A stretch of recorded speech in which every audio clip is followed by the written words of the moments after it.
हे भारतीय जनता पक्षाचे धंदे आहेत बरं का.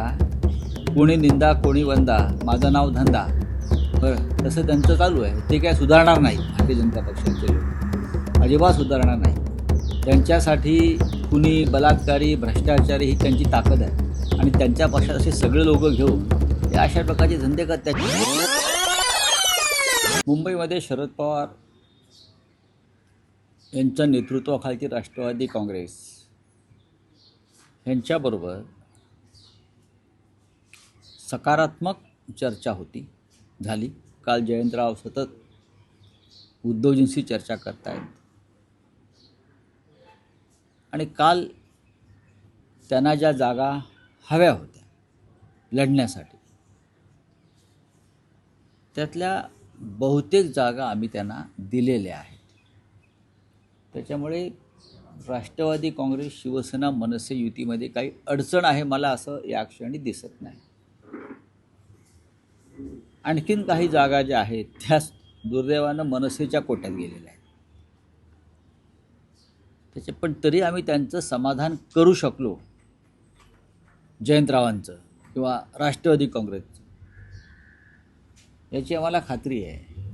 शरद पवार साहेब आमच्याबरोबर असावेत ही आमच्या सगळ्यांची भावना आहे. त्यांच्यासारखं ज्येष्ठ नेतृत्व या आमच्या आघाडीमध्ये असावं, त्यांचा पक्ष असावा, यासाठी आम्ही सगळेच प्रयत्नशील होतो. सुप्रियाताई सुळे असतील, स्वतः पवारसाहेब, जयंतराव, शशिकांतराव शिंदे, या सगळ्यांनी प्रयत्न करून आम्ही मुंबईमध्ये एक चांगला फॉर्म्युला तयार केला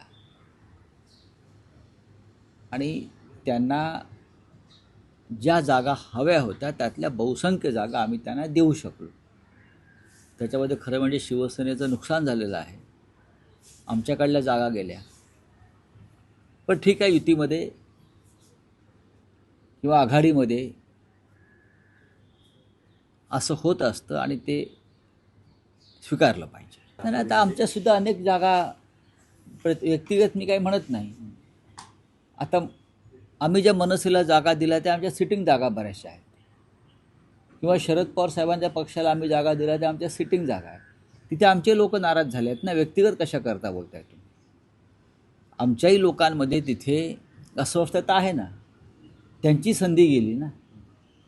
पण आघाडीमध्ये आणि युतीमध्ये ह्या गोष्टी पाहायच्या नसतात. कारण ही आघाडी आणि युती जी आहे ही एका विशिष्ट हेतूने झालेली असते. मग मुंबईचा विषय आहे, महाराष्ट्राचा विषय आहे, भाजपच्या पराभवाचा विषय आहे. भविष्यामध्ये जेव्हा सत्ता येईल तेव्हा अनेक पदं उपलब्ध होतात. त्याच्यामध्ये या सर्व ज्यांच्यावर अन्याय झाला त्या कार्यकर्त्यांना सामावून घेतलं जाईल, ही आमच्या सगळ्यांची भूमिका आहे. मला माहीत नाही काय चाललं आहे. तुम्ही हा प्रश्न त्यांना विचारू शकता. त्यांच्या पक्षात काय चाललं आहे हे मी कसं काय बोलू? जेव्हा त्याचा निर्णय बाहेर येईल तेव्हा मी बोलू शकेन की बाबा हे असं असं घडलेलं आहे. अजून तिथे तसं काहीच घडताना दिसत नाही आहे आमच्यासाठी. शिवसेना आणि मनसे या दोन पक्षात चर्चा झालेली आहे आणि आता आज उद्याकडे आम्ही त्या संदर्भात निर्णय जाहीर करू. हो, आमचा तसा प्रयत्न सुरू आहे आणि त्यांचाही प्रयत्न सुरू आहे. नाही, मुंबई ही वेगळी संस्थान आहे प्रत्येकाचं. मुंबई हे एक वेगळं संस्थान आहे प्रत्येकासाठी. त्याच्यामुळे ते आपापल्या पद्धतीने निर्णय घेत असतात. पण आमच्यासाठी मुंबई महाराष्ट्राची राजधानी आहे आणि त्याच्यावर मराठी माणसाचा अधिकार राहिला पाहिजे, ही आमची भूमिका. पण यादी घोषित करण्याचा आग्रह कशा करताय? नाही, पण यादी अनेक वर्ष मी तर यादी कधी घोषित झालेली पाहिली नाही. यादी घोषित करण्याचा आग्रह कशा करताय? प्रत्येक पक्षानं आपलं एक धोरण ठरवलं असेल. हे आमचे उमेदवार आहेत, त्यांनी जाऊन हा अर्ज घेऊन AB फॉर्म घेऊन अर्ज भरावा. त्यानुसार उमेदवारांच्या बैठका घेतल्या जातात संभाव्य, आणि त्यांना तशा सूचना दिल्या जातात आणि अर्ज भरल्यावर त्यांची नावं तुम्ही प्रसिद्ध करता सगळे. प्रत्येक निवडणुकामध्ये अलीकडच्या काळामध्ये भारतीय जनता पक्ष सत्तेत आल्यापासून या मंडळ्या वाढलेल्या आहेत. मंडळांना उत्तेजन दिलं जातं. पूर्वी निवडणुकीच्या रिंगणामध्ये मोजके पक्ष होते. आता 2 शिवसेना, 2 राष्ट्रवादी काँग्रेस आहेत ना. पर्याय उपलब्ध आहेत. असंतुष्टांना पर्याय उपलब्ध आहेत आणि मग त्यात पैशाचा वापर करून लोक विकत घेतले जातात. त्यातून बंडाळ्या होतात. बंडाळांना उत्तेजन दिलं जातं. नाही, त्यांच्यामध्ये त्यांनी मुंबईची फाळणी केलेली आहे. एक परप्रांतीयांची मुंबई आणि दुसरी मुंबई एक मराठी माणसाची मुंबई, अशी भाजपनं सरळ फाळणी केली. आमच्यासाठी मुंबई अखंड आणि एक आहे. जे मुंबईकर आहेत त्यांनी मुंबईच्या विकासासाठी एकत्र येऊन मतदान करावं. पण भारतीय जनता पक्षानं कायम प्रांतवाद, जातवाद आणि धर्मवाद या आधारावर निवडणुका लढल्या आणि मुंबईसुद्धा तेच करत आहेत. तुम्हाला योगी आदित्यनाथ मुंबईत कशा करता पाहिजे, मैथिली ठाकूर कशा करता पाहिजे, किंवा अन्य कोणी कशा करता पाहिजे, कशा करता पाहिजे? तुम्ही सक्षम नाही आहेत का? हा जर मतदार मुंबईचा नागरिक आहे, मुंबईकर आहे, तर मग भारतीय जनता पक्षाच्या महाराष्ट्रातल्या नेत्यांनी त्यांच्यासमोर गेलं पाहिजे.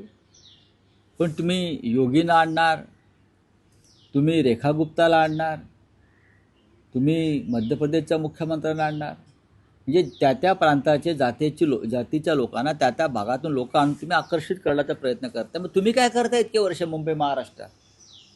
तुम्ही जिंकण्याची गोष्ट करताय ना, मग तुम्ही जिंकून दाखवा ना. जसे तुम्ही अजित पवारांचे चाटताय, अशोक चव्हाणांचे चाटताय, सर्व भ्रष्टाचारांचे चाटताय निवडणुका जिंकण्यासाठी. हे काय आहे? रशीद मामा वगैरे विषय सोडून द्या. निवडणुका जिंकण्यासाठी तुम्ही सुद्धा या देशातल्या सर्वोत्तम भ्रष्टाचारांचे जोडे चाटताच आहात ना. ज्यांना नरेंद्र मोदींनी भ्रष्टाचारी ठरवलं असे अजितदादा पवार, अशोकराव चव्हाण यांचे जोडे कोण चाटताय? कशा करता चाटताय? मग हे सगळे एकाच माळ्यातले मणी आहेत. आम्ही 115 जागा जिंकतो या क्षणी. 67 काय घेऊन बसलाय तुम्ही? जो बहुमताला जो एक आकडा लागतो, या क्षणी मनसे, महाराष्ट्र नवनिर्माण सेना आणि शिवसेना हे शतक पार करत आहेत.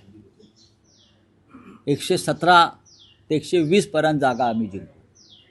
हा आत्मविश्वास आम्हाला आहे आणि मतदारांना सुद्धा आमच्या आहे. शिवसेना मनसे नक्कीच आहे, पण आमच्या लोकांनी राष्ट्रवादी काँग्रेसचीही चर्चा केलेली आहे, पण माझ्याकडे त्याविषयी फार माहिती नाही आहे. पण शिवसेना आणि मनसेमध्ये जागा वाटप पूर्ण झालेलं आहे. तिकडले राष्ट्रवादी काँग्रेसच्या नेत्यांशीही चर्चा झालेली आहे. खास करून जितेंद्र आव्हाड यांच्याबरोबर सुरुवातीलाच बैठका झालेल्या आहेत. त्या संदर्भात तुम्हाला संध्याकाळपर्यंत निकाल मिळेल. ठाण्याचं महत्त्व वेगळं आहे यावेळेला. भारतीय जनता पक्षाला ठाण्यामध्ये एकनाथ शिंदेंचा पराभव करायचा, एवढंच मला माहिती आहे. आणि त्या दृष्टीनं भारतीय जनता पक्षानं तयारी सुरू केलेली आहे. लोकसभा, विधानसभा निवडणुकांमधले निकाल वेगळे होते, ती गणिते वेगळी होती. भारतीय जनता पक्ष आणि शिवसेना मनसे युती ह्यांच्यामध्येच लढाई होईल, फाईट होईल. हे भारतीय जनता पक्षाचे धंदे आहेत बरं का. कोणी निंदा, कोणी वंदा, माझं नाव धंदा, बरं, तसं त्यांचं चालू आहे. ते काय सुधारणार नाहीत. भारतीय जनता पक्षाचे लोक अजिबात सुधारणार नाहीत. त्यांच्यासाठी खुनी, बलात्कारी, भ्रष्टाचारी ही त्यांची ताकद आहे आणि त्यांच्या पक्षात असे सगळे लोक घेऊन हे अशा प्रकारचे धंदे करतात.